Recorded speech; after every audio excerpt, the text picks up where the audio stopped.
उससे पहले आंगनवाड़ी नाम को कोई जानता नहीं था। आंगनवाड़ी का जो वेतन या मानदेय है वो बहुत मामूली था।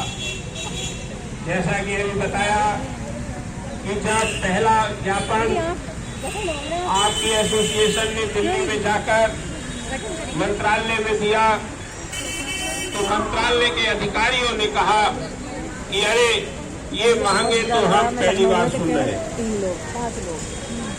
ये कितने आश्चर्य की बात है, जबकि ये योजना मैं समझता हूं सन 75 से है और आपका जो यूनियन है, एसोसिएशन है, वो बहुत बाद में बनी।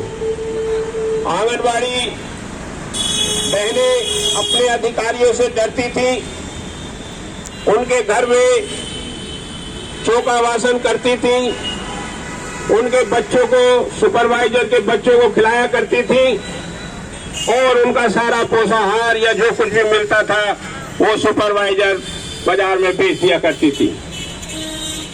बहनों, हमने ये भी देखा था कि जब आप लोग की मीटिंग बुलाई जाती थी तो आप लोग यानी कि आंगनबाड़ी बहनें जब कोई फोटो खींचने आता था तो अपना चेहरा अपनी साड़ी से या शॉल से ढक लिया करती थी कि ये पहचान लेगी सुपरवाइजर तो मुझे नौकरी से निकाल देगी, वो मुझे डांटेगी कि आप लोग क्यों सम्मेलन कर रहे हो। और मैं एक घटना आपको यहां बता देना चाहता हूं।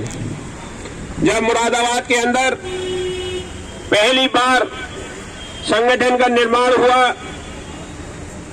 इसी तरीके से पार्क में बैठकर आपने अपनी लड़ाई के लिए अपना संगठन बनाया।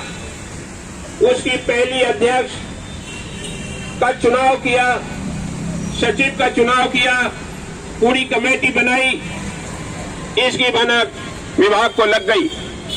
अखबारों में खबर छपी तो वहां की सुपरवाइजरों की नेता जो अपने आप को डॉन कहती थी, उसने फोन करके आपकी यूनियन की अध्यक्ष को कहा कि अच्छा तुम नेता बनेगी, तुम यूनियन करेगी, तुम लड़ाई लड़ोगी, मैं तुम्हें ऊपर से फेंक दूंगी छत से अगर तैने इस्तीफा नहीं दिया तो। ये हाल था उस समय विभाग का। लेकिन आज बहनों, आप लोगों ने एक लंबी लड़ाई लड़ी और लंबी लड़ाई लड़कर ना अपना हक हासिल किया है, बल्कि आपने अपने समाज में एक पहचान बनाई। आज सुपरवाइजर आपको देख के भाग जाती है, आज सीडीपीओ डीपीओ आपसे डरती है और नेता डरते हैं, प्रशासन डरता है। मैं कभी कभी यहाँ की वीडियो देखता हूँ। मैं खास तौर से जब मुझे पता चला, एक बार मैं पहले भी यहाँ आया था, उस समय भयानक बारिश हो रही थी और जो है सब लोग भीग गए थे, लेकिन आपने बड़ी मुस्तैदी के साथ उस समय भी बड़ी संख्या में आप लोग शामिल थे। जब मुझे पता चला कि बरेली के अंदर सम्मेलन होने जा रहा है तो मैंने खुद कहा कि मैं भी वहां पर आप लोगों के साथ चलूंगा, क्योंकि आज संडे है, छुट्टी है और मुझे जाऊंगा, वहां देखूंगा। तो बहनों, आप लोगों की लड़ाई बहुत गंभीर है, क्योंकि आज महंगाई आसमान छू रही है। बच्चों के लिए बच्चों की पढ़ाई महंगी हो गई, इलाज महंगा हो गया, बस का किराया महंगा हो गया, बिजली का बिल महंगा हो गया, सारी चीज महंगी हो गई है। दिन दूनी रात चौगुनी महंगाई बढ़ रही है, लेकिन आप लोगों का मानदेय वहां का वही है।